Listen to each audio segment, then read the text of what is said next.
जय श्रीराम, हर हर महादेव. मी सचिन पाटील. नीट, CET, JEE म्हणजे JEE अशा ज्या वेगवेगळ्या एंट्रन्स एक्झाम कंडक्ट होत आहेत 12वी नंतरच्या, किंवा ज्या ऑल ओव्हर इंडिया, भारतभर ज्याही परीक्षा, पूर्वपरीक्षा होतात, त्या परीक्षांच्या सेंटरच्या बाहेर, त्या परीक्षा केंद्रांच्या बाहेर एक कॉमनली सीन, एक हे असतो, नजारा असतो, जो सर्वत्र आपल्याला बघायला मिळतो. तो म्हणजे त्याच्यावर खूप जास्त भाष्य होतंय, ज्याच्यावर लोक विरोध करतायत. आणि मी याच्यावर खूप आधी 2-4 वर्षाआधी एक व्हिडिओ बनवलेला आहे, लेख टाकलेला आहे, की कात्र्या घेऊन काही लेडी कॉन्स्टेबल आहेत, काही ॲडमिनिस्ट्रेशनची लोक आहेत, आणि ते मुलींच्या बाह्या कापतायत कात्रीने, टिकल्या काढतायत, गळ्यातली माळ काढतायत, कानातले काढतायत. आणि एक प्रोटोकॉल आहे बाबा, एक युनिफॉर्मनेस असली पाहिजे सगळ्या लोकांमध्ये. जे हे करतात, एक्झाम देतात, ते सगळे. त्याला काय कारण आहे ती देवालाच मी, त्याच्यावर आपण भाष्य करू. पण बुरख्यांना आणि हिजाबला मात्र आतमध्ये एंट्री आहे. आता काही लोकांना प्रॉब्लेम हा आहे की बुरखी आणि हिजाब आतमध्ये का आहे, म्हणून मग बाबा आम्हाला सुद्धा टिळे कानातले काही काही घालून आम्हाला आतमध्ये जाऊ द्या. मला काही सोयर सुचत नाही. ट्रिपल तलाक कॅन्सल झालंय, नाही झालंय, हलाला होतोय, नाही होत आहे. त्यांच्यातल्या बायका 50 पुरुषांसोबत जात आहेत का 50 पुरुष 50 बायकांसोबत जातात, की 50 पुरुष 2000 बायका करतात. I have nothing to do with that. मला काही सोयर सुचत नाही त्या गोष्टीशी. तुम्ही हिजाबमध्ये घाला का, तुम्ही बारदान घाला का, तुम्ही साखरेच्या पोत्यात घाला त्यांना. माझा एक साधा प्रश्न असा आहे की तुम्ही जेव्हा हे नियम बनवलेत, तर या नियमांच्या मागे काही कारण असतील ना. तर समजा मंदिरामध्ये डिसेंट पोशाख घालून जावे, याच्या मागे कारण काय आहेत, तर सांस्कृतिक कारण आहेत, ॲम्बियन्स आहे, ऑरा आहे त्या क्षेत्राचा, तिथे असलेल्या लोकांची भावना आहे, ते सार्वजनिक ठिकाण आहे, प्रत्येक ठिकाणी कसं जावं याचा एक प्रोटोकॉल असतो, एक जनरल प्रोटोकॉल असतो. लग्नामध्ये तुम्ही कशा पद्धतीने जाता, कोर्टामध्ये तुम्ही कशा पद्धतीने जाता, तसं मंदिरात कशा पद्धतीने जावं, त्या मंदिराचं पावित्र्य, मांगल्य, त्याची गरिमा राखल्या जावी. शाळा महाविद्यालयांची गरिमा, पावित्र्य, मांगल्य राखल्या जावं, अशी आमची सुद्धा इच्छा आहे. पण ते पावित्र्य, मांगल्य, शाळा महाविद्यालयांची गरिमा माझ्या कपाळाला कुंकू लावल्याने मलिन होते, माझ्या हातामध्ये अंगठी घातल्याने त्या प्रतिमेवर डाग पडतो, किंवा कानातली जी कर्णफुले आहेत किंवा कानामध्ये जी बाळी आहे त्याच्या कुठल्या भोकात कॉपी जाणार आहे, त्याच्यातून काय तुम्हाला प्रॉब्लेम होणार आहे, याच्या मागचं रिझन काय आहे, प्रॉपर कारण काय आहे. कोणीही माईकलाल मला याच्या मागचं कारण सांगू शकेल का. आम्हाला असं वाटतं दिस कुड नॉट बी द रिझन. ते डोळ्याला चांगलं दिसत नाही, तू स्वतःच्या डोळ्यांचा इलाज कर. एक युनिफॉर्मनेस अशीच असली पाहिजे, हा मापदंड कुठून आलाय, कशातून तुम्ही तो मापदंड काढलाय. कोणीही ज्याला कोणाला असं वाटत असेल की बाबा, म्हणजे सगळीकडे आज आपण बघतो की IT सेक्टर पासून तर आपल्या हॉस्पिटॅलिटी इंडस्ट्री असो किंवा एअरलाईन्स असो, कानातले तिथे घालू देत नाहीत बऱ्याच ठिकाणी. आता पोलीस आणि आर्मीमध्ये मी समजू शकतो की झटापटी होतात, कानातल्याला इजा होऊ शकते किंवा गळ्यातलं हे होऊ शकते, हे रिझन मी समजू शकतो. पण त्याच्यामुळे तुमचा धर्म इंडिकेट होतो आणि पोलिसांचा धर्म इंडिकेट नाही झाला पाहिजे, इथपर्यंत सुद्धा मी समजू शकतो. पण एअरलाईनमध्ये एखाद्या हिंदू पुरुषाने हॉस्पिटॅलिटी केली, किंवा तुम्हाला काही ॲडमिनिस्ट्रेशनमध्ये एखादा हिंदू दिसला किंवा एखादी हिंदू महिला दिसली तिच्या भांगात कुंकू भरलेला आहे, त्याच्यामुळे तुमच्या सर्व्हिसला काय प्रॉब्लेम होणार आहे, त्याच्यामुळे कुठल्या मुसलमानाच्या भावना दुखावणार आहे, त्याच्यामुळे कुठल्या ख्रिश्चन व्यक्तीला काय समस्या होणार आहे. तुम्ही परीक्षा देत असताना तुम्ही मंगळसूत्र घातलेलं आहे, तर परीक्षा वेडीवाकडी लिहिल्या जाणार आहे. तिथे जे आपल्याला हे ऑब्जेक्टिव्ह असतात आणि त्याचे पर्याय उपलब्ध असतात, त्याच्यामध्ये तुम्हाला गोल करताना ते गोलच्या ऐवजी ते चौकोन होणार आहे. प्रॉपर रिझन काय आहे त्याचं, प्रॉपर एकदम बुद्धीला पटेल, बुद्धी प्रामाण्याला पटेल असं कारण तुमच्याकडे काय आहे, एकदम योग्य कारण, सटीक कारण पाहिजे. मला असं वाटतं हा युनिव्हर्सल प्रोटोकॉल आहे, हे फालतूगिरी चालणार नाही. मंदिरामध्ये जेव्हा तुम्ही जाता तर मंदिरामध्ये बाबा आहे शास्त्र वर्णन केलेलं आहे. ते पुजारी उघडे का राहतात? मग पुजाऱ्यांना सुद्धा कपडे घाला. तर हे उघडं राहण्याबद्दल नाहीये. It is about culture. आम्ही काही महिलांना तिथं बुरख्यात नाही बोलवत ना. जे कल्चरनुसार झालं सात्विकता. सात्विकता अंग झाकणे, अंग दाखवणे याच्या पलीकडची गोष्ट असते. डिसेन्सी मेंटेन करणे हे अंग झाकणे, अंग कारण की साडी सुद्धा चोपून आता तुम्हाला साडीबद्दल सांगतो. एक वामपंथी शिक्षिका वर्गामध्ये शिकवत असताना दुर्गेला एवढी चोपून साडी नेसवतात तिची फिगर दाखवायची असते का अशी बोलली होती एक शिक्षिका. त्या संस्था चालकांकडे आम्ही तक्रार केली. ते संस्था चालक मध्ये काय आता त्याच्यात आपण काय करू शकतो? त्यांना काही बोललं तर ते ॲट्रॉसिटी लावतील अशी परिस्थिती आहे. म्हणजे साडीतून फिगर दिसते. म्हणजे साडी काही असा खूप आपलं काय म्हणतात त्याला हे पिछडा पोशाख नाहीये किंवा त्याला आपण म्हणू की ते खूपच प्रतिगामी पोशाख नाहीये तो. पण साडी एक हे आहे, आपल्या कल्चरनुसार एक चालत आलेली गोष्ट आहे. पुजाऱ्यांनी पंचा नेसावा. हे एक प्रोटोकॉलनुसार चालत आलेली गोष्ट आहे. त्याच्यात अंग प्रदर्शनाचा विषय नाहीये. मॉडर्न आधुनिक कपडे, फंकी ड्रेसेस असू नये. तो एक शास्त्रोक्त त्याला प्रमाण आहे. तुमच्याकडे कुठल्या शास्त्राचं प्रमाण आहे? सगळ्यात महत्त्वाची गोष्ट अशी आहे, की अशा कुठल्या महिला आहेत, ज्यांना पुजाऱ्यांना बघून त्या अरोजल होतं त्यांना किंवा त्यांना भावना त्यांच्या जागृत होतात किंवा हॉर्नी फील करतात. ह्या अशा कुठल्या स्त्रिया आहेत मला समजत नाही. मग महिलांना बघून काय पुरुष फील करतात काय? नाही. किळस येतो. किळस येतो. माझं स्पष्ट मत आहे. कमी कपडे घातलेल्या, अत्यंत कमी कपडे घातलेल्या, एकदम फंकी आता तुम्हाला एक उदाहरण देतो. आम्ही यज्ञ करत होतो. यज्ञ करत होतो आम्ही शंभूराजांच्या समोर. शंभूराजांची तिथं समाधी होती. समाधीच्या समोर आम्ही यज्ञ करत होतो.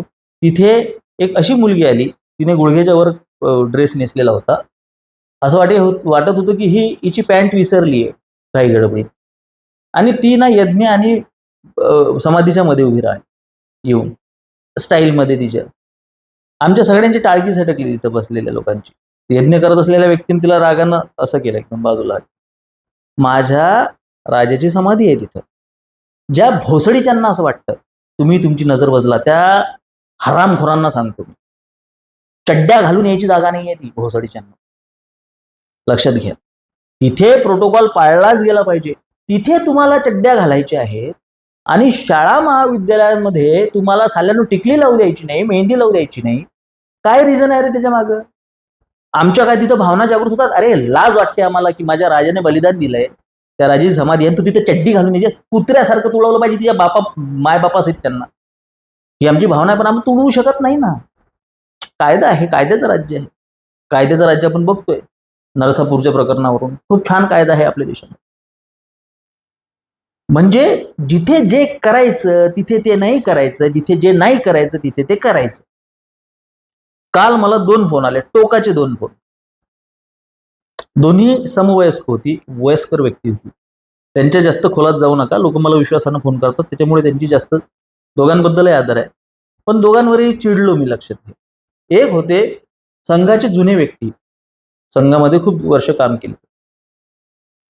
शंकराचार्य पदावर दलित व्यक्ती बसायला पाहिजे, हे एक त्यांचं मत होतं.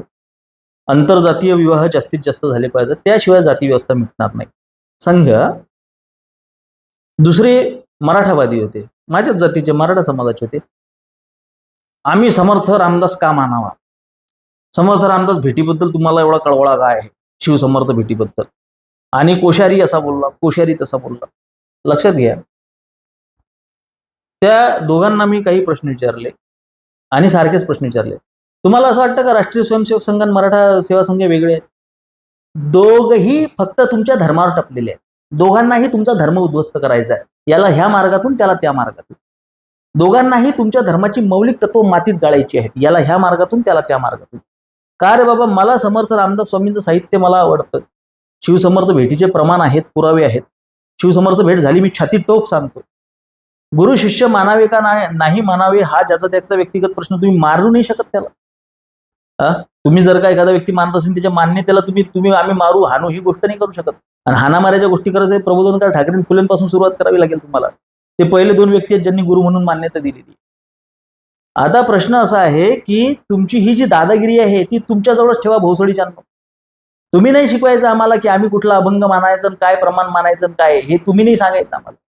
आणि शंकराचार्यांनी ज्या पद्धतीने अद्वैत वेदांत, ज्या पद्धतीने प्रस्थानत्रयीमध्ये शास्त्रोक्त पद्धतीने जो विधी आहे, त्या विधीनुसारच आमचे शंकराचार्य ठरतील. तुमचा संघ भाजपा नवीन धर्म काढून नाही ठरवणार, परीक्षा देऊन शंकराचार्यांनी बनवणार. तुम्ही तुमचा धर्म तुमच्या घरातच ठेवा सायलांनो. तुम्ही जर का बाहेर जर का उड्या मारल्या तर तुम्हाला फोडून काढू. प्रत्येकाला या धर्मात काळ्या का करायच्या आहेत रे? टिकली लावू नका, हे काढू नका, मेहंदी काढू नका, कानात घालू नका, तुमचे प्रतीक तुम्ही दाखवू नका. हे सरकार ठरवणार आहे का आता? आणि मंदिरामध्ये नागळं जा, शबरीमालामध्ये बायकांना घुसवा, हे कोर्ट ठरवणार आहे का आता? प्रत्येकाला धर्मावर का उडायचंय? हिंदूंनी काय काय बाबाजी का घंटा आहे का हिंदू म्हणजे? धर्मशाळा खुलली का आम्ही इथे? संघ, ते भाजपा, ते मराठा सेवा संघ, ते संभाजी ब्रिगेड, या सगळ्या हरामखोरांना सांगू इच्छितो मी, या सगळ्या संस्थांना सांगू इच्छितो मी, की जेव्हाही धर्मशास्त्राचा विषय येतो तो धर्म मार्तंडांनी ठरवायचा असतो. तो शास्त्रानुसार चालणार आहे. तुम्ही हिंदू संपवण्यासाठी ज्याही मार्गाने याल त्या मार्गाच्या समोर आम्ही तिथे उभे असू. हे तुम्ही कोण ठरवणार आहे की बाबा आम्ही कशा पद्धतीने आमचा धर्म कॅरी करावा, आम्ही कशा पद्धतीने यज्ञ करावा, पौरोहित्य कोणी करावं, हे धर्मशास्त्र ठरवतील.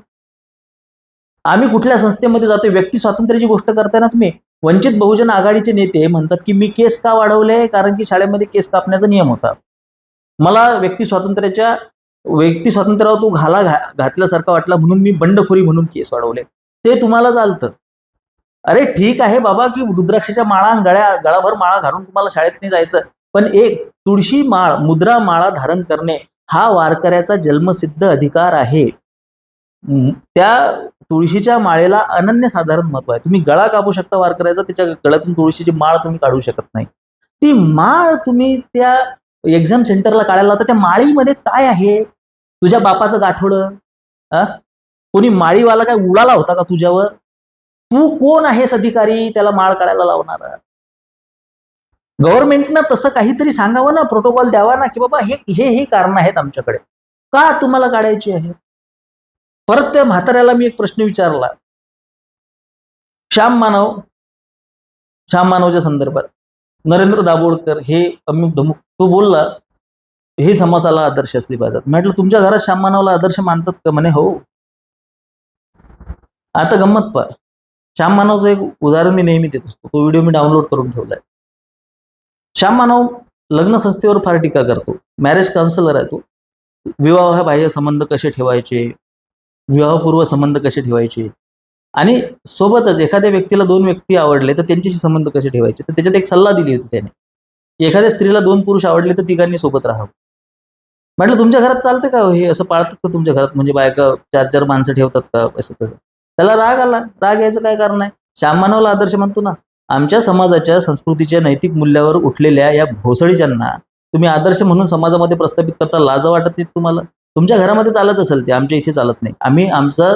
आम्ही धर्मसंस्कारानुसार जगतो. आम्हाला आमचे संस्कार धर्मातून येतात. एक गोष्ट सांगतो तुम्हाला, कथा आहे. कथा अशी आहे की एक सावकार होता. सावकाराला एक पत्नी होती आणि त्यांच्या इथे एक नोकर होता.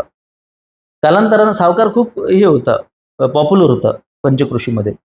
ही एका लेखकाची सुद्धा कथा आणि सत्य घटना सुद्धा मी आहे. अशा पद्धतीच्या असतात काही घटना, पण जास्त त्याच्या खोलात जाऊ नये आपण. तर काल काही दिवसांना सावकाराला मुलगा झाला आणि सावकाराचा मुलगा ना, त्यांच्या घरातला जो घरगडी होता, जो नोकर होता, त्या दोघांची चेहरेपट्टी सारखी दिसायला लागली. जो घरगडी आहे आणि जो सावकाराचा मुलगा आहे.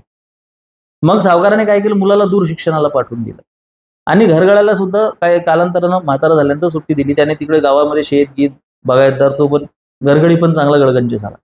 मग अधूनमधून घरगडी यांना भेटायला यायचा. यांचा मुलगा आल्यानंतर त्या मुलाचं लग्न झालं, सगळे काही असं. आता याच्यामध्ये हे काय आहे, सावकाराला लोक मानतात, त्याला आदर्श मानतात. सावकाराने बाया पण ठेवल्या नाहीत, कुठे काही केलं नाही. कारण काय होतं ते काही वेगळं सांगायची गरज नाही. सावकाराने कधी कुठल्या महिलेवर चुकीची नजर टाकली नाही, त्याला देवच समजायची. पण त्याचा मुलगा हा त्याच्या घरगड्याच्या सारखा दिसतो. का दिसत असेल? तर माझं असं म्हणणं आहे की ही सावकाराची बायको आणि सावकाराचा घरगडी या तिघांमधली अंडरस्टँडिंग आहे. समजलं? या तिघांमधली अंडरस्टँडिंग आहे. त्यांनी आतमध्ये काय केलंय याच्याशी आम्हाला देणं घेणं नाही, सोयरसुतक नाही. काय त्यांच्यामध्ये हे झालं असेल ते त्यांचं आहे. सावकाराकडे गळगंज पैसा आहे, तो पैशाने गोष्टी झाकू शकतो. त्याला असं वाटलंय मला बायकोला पण राहू द्यायचं आहे माझ्याजवळ, तिला पण बाहेर नाही जाऊ द्यायचं आहे. हा पण व्यक्ती चांगला आहे आणि त्यानं जे काही अंडरस्टँडिंगमध्ये ज्या गोष्टी केल्या. समस्या कुठे होते? समस्या तिथे होते की जेव्हा जिथे सावकार बाहेर येऊन बोलतो की माझ्या पत्नीची चॉईस आणि आम्ही LGBTला प्रमोट करतो आणि आम्ही बॅनर घेऊन बाहेर येतो. समस्या तिथे येते जेव्हा सावकाराची बायको बाहेर येऊन म्हणते की my body my choice. It's her choice, it's my choice जेव्हा ती म्हणते.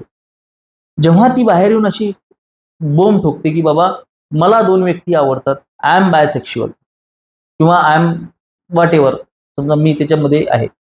समस्या अशी आहे की जेव्हा सावकाराचा नोकर येतो तो सांगतो की बाबा मला फ्री सेक्स आवडतो, मला लग्न करायचं नाहीये, मला असं वाटतं की बाबा ओपन रिलेशनशिप असली पाहिजे. हे जेव्हा तुम्ही बाहेर येऊन बोंबलता समाजामध्ये तेव्हा ती समस्या. कोणी व्यक्तिगत जीवनामध्ये काय निर्णय घ्यावा, कशा पद्धतीने घ्यावा, हा ज्याचा त्याचा एक लक्षात घ्या, हा अंडरस्टँडिंगचा प्रॉब्लेम आहे. हा त्यांचा प्रॉब्लेम असू शकतो. याच्याशी आपल्याला सोय सुचत नाही. समस्या अशी आहे की ज्या गोष्टींना लोक चोरून लपून करायचे, सुरुवातीपासून या गोष्टी आहेत. वेश्या व्यवसाय तर भारतातला सगळ्यात जुना व्यवसाय आहे. जुगार सुद्धा चालतं, सगळंच चालतं. समस्या अशी आहे की जेव्हा तुम्ही या गोष्टींना समाजामध्ये नैतिक स्थान देता, जेव्हा समाजामध्ये तुम्ही त्याला म्हणता की आम्हाला स्वतंत्र अधिकार पाहिजे, जेव्हा तुम्ही म्हणता की बाबा ह्या गोष्टी नॉर्मल आहेत, कॉमन आहेत आणि ह्या सर्वत्र घडल्या पाहिजेत, तेव्हा आमच्या पुढच्या येणाऱ्या पिढ्यांवर आम्हाला जर काही संस्कार पडू द्यायचे नसतील तर आम्ही त्यांना त्या गोष्टींपासून वाचवायचं कसं? समस्या अशी आहे की जेव्हा तुम्ही या स्वतःच्या ह्या व्यभिचाराच्या मान्यतेसाठी समाजात मोर्चा घेऊन रस्त्यावर उतरता आणि तेथे छत्रपती शिवाजी महाराजांची मूर्ती, फोटो तुम्ही वापरता, ही समस्या आहे. छत्रपती शिवाजी महाराजांच्या नावाने तुम्ही व्यभिचाराला मान्यता मागता, ही समस्या आहे. या सावकाराचं दुखणं सावकाराला माहीत, सावकाराच्या बायकोला माहीत आणि सावकाराच्या नोकराला माहीत. पण त्याच्यासाठी त्यांनी समाजामध्ये जाऊन दौंडी नाही दिली ना, त्यांनी समाजाला जाऊन सांगितलं नाही ना. जे 4 भिंतीच्या आतमध्ये तुम्ही काय घालताय, तुम्ही काय काशी करताय, त्याच्याशी समाजाला काही देणं घेणं नसतं. तुमच्या विकृती, तुमच्या संकल्पना, तुमचे सगळे जे हे आहेत फॅन्टसीज आहेत ते तुमच्यापर्यंत ठेवा. मॅरेज काउन्सिलर म्हणून तुम्ही समाजामध्ये बाहेर येऊन ह्या गोष्टी सांगता, ओपनली सांगता आणि त्याच्यातून तुम्ही म्हणताय की बाबा आपल्याला असा समाज घडवायचा आहे. आणि ही मानसिकता समाजामध्ये पेरत चाललेली असताना आम्ही काय करतो, आता याचा आपल्या मूळ मुख्य विषयाशी काय संबंध हे सांगतो. आम्ही काय करतो, आम्ही एक तुळशीची माळ घेतो, मर्यादा म्हणून आमच्या मुलाच्या गळ्यात घालतो. मर्यादा म्हणून त्याला आम्ही गाथा देतो वाचायला, मर्यादा म्हणून त्याला ज्ञानेश्वरी वाचायला देतो. मर्यादा म्हणून हे जाणीव राहते की बाबा माझ्या गळ्यामध्ये तुळशीची माळ आहे, रुद्राक्षाची माळ आहे, ही त्याची जाणीव आहे. तो कपाळाला टिळा लावतो कारण की तो रोज पूजा करतो आणि त्याला टिळा पुसून जर कामाला जायचं काम पडत असेल त्याचा अर्थ ही गोष्ट घाण आहे, चुकीची आहे, ही गोष्ट डाऊन मार्केट आहे, मार्केटमध्ये ही गोष्ट चालत नाही, हे त्याच्या मनावर आपण बिंबवतो आणि तुम्ही ती माळ येऊन काढून टाकता. म्हणजे तुम्ही पसरवले, तुम्ही हे हागून ठेवलेलं आहे जे समाजामध्ये, त्यासाठी आम्ही आमच्या मुलांना एक व्यवस्थित संस्कार करण्याचा प्रयत्न करतो आणि परत तुम्ही तो संस्कार बाहेर काढून ठेवता. म्हणजे तुमच्या संस्काराला शश्प किंमत आहे हे त्याच्या मनावर तुम्ही ठासवता. आमच्या मुलांच्या मनावर हे ठासवण्याचा अधिकार कोणाच्या बापाने तुम्हाला दिलेला आहे, हा माझा प्रश्न आहे. अरे तुम्ही तुमच्या घरामध्ये नागडे नाचा ना, घरामध्ये तू बाबा तुझं मंदिर बांध आणि तिथे उघडा पूजा कर, आमच्या बापाचं काही जात नाही. पण बाहेर गेल्यानंतर तुला सामाजिक मर्यादा, सामाजिक भान आणि त्या सगळ्या गोष्टी तुला पाळाव्या लागतील ज्या आपल्या वंश परंपरेने आपण पाळत आलेलो आहे. कुळाचार वर्णाश्रम करतीस चोख तरीच पावती उत्तम लोक, तुकोबारायांनी सांगितलेलं आहे. आम्ही तो वर्णाश्रमाच्या बद्दल बोलतच नाही, आम्ही तर म्हणतो पवित्र ते कुळ पावन तो देश जिथे हरीचे दास जन्म घेते, हे पण तुकोबारायांनी सांगितलेलं आहे. जो नामस्मरण करतोय, उद्या एखाद्याच्या तोंडी रामनाम आलं त्याला तुम्ही म्हणाल. माझ्या एका मित्राच्या मित्राला त्याच्या पत्नीने प्रश्न केला, काय ते म्हाताऱ्यासारखं उठता बसता तुम्ही रामकृष्ण हरी म्हणता? आजकालच्या मुलींना त्याची लाज वाटते. मराठवाड्यातल्या माझ्या एका मित्राला त्याच्या पत्नीने याच्यासाठी फारकती देण्याचा आग्रह आहे की हा माणूस धोतर नेसतो. इथपर्यंत माझ्या समाजाची जर का मजल आलेली आहे. मग आम्ही जेव्हा मराठी पण जपतो, आम्ही जेव्हा तुळशीची माळ घालतो, आम्ही जेव्हा गाथा ज्ञानेश्वरीचे संस्कार पोरांना देतो, त्यावेळी शाळा महाविद्यालय ते काढून घेतात. वेगवेगळ्या संस्थांमध्ये ते काढून टाकले जाते आणि मग आम्हाला शिकवले जाते की माझ्या मराठीची बोलू कौतुके, बघा मराठी बाणा टिकला पाहिजे, मराठी. अरे तुम्ही काय मराठी पण जपलंय? साध्या एका या फालतू गोष्टीचा आपण विरोध करू शकत नाही, त्याच्याबद्दल आपण प्रश्न विचारू शकत नाही. ही फालतूगिरी काय थिल्लरपणा लावलाय रे तुम्ही? कात्रीने तुम्ही अंगावरचं मेटल कापताय, तुम्ही बाह्या कापताय, तुम्ही कानातले कापताय आणि बुरख्याला आतमध्ये एंट्री देताय. हा, अरे काय जेवणामध्ये काय विष्ठा खाता का तुम्ही? लाज वाटते का? कोणी कायदे बनवले? हे भांग खाल्ली का तुम्ही? हा प्रश्न तुम्ही विचारू शकत नाही. फालतू ठिकाणी इमोशनल व्हायचंय, थिल्लर ठिकाणी तुम्हाला इमोशनल व्हायचंय. शास्त्राने काय लिहून ठेवलेलं आहे, शास्त्रसंमत काय आहे, ग्रंथांनी काय लिहून ठेवलेलं आहे, ग्रंथसंमत काय आहे, तुमच्या परंपरेमध्ये काय आलेलं आहे, परंपरा संमत काय आहे, कुळाचारामध्ये काय आलेलं आहे, कुळाचार संमत काय आहे, ते सोडून तुम्हाला हे जे तुम्ही जे हे नागडे आदर्श समाजामध्ये उभे केलेले आहेत ते ठरवतील का तुमचं मराठी पण कसं असलं पाहिजे, तुमचं हिंदुत्व कसं असलं पाहिजे, तुमचा धर्म कसा असला पाहिजे. आज आपण जर का अशा गोष्टींच्या विरोधामध्ये जिथे काम आहे, जिथे गरज आहे, तिथे आवाज आपण उचलू शकत नाहीये, तर आपला धर्म हा केवळ चित्रपटांपुरता आणि व्यासपीठांपुरतं, अखंड मोर्चांपुरता आणि त्या संभाजी ब्रिगेड आणि छत्रपती आपलं ते मराठा सेवा संघ त्याच्यापुरतंच आपण मर्यादित राहिलेलो आहे. आपण त्याच्या पलीकडे कधी जाऊ शकत नाही. आपण केवळ एकामेकाच्या छताड्यावर बसू शकतो, एकामेकाचे कपडे फाडू शकतो, पण मराठी संस्कृती, हिंदू संस्कृती म्हणून आपण शून्य आहोत, हे आपण समजून घेतलं पाहिजे. माझे विचार पटत असतील तर सहकार्य असू द्या. धन्यवाद. जय श्रीराम. हर हर महादेव.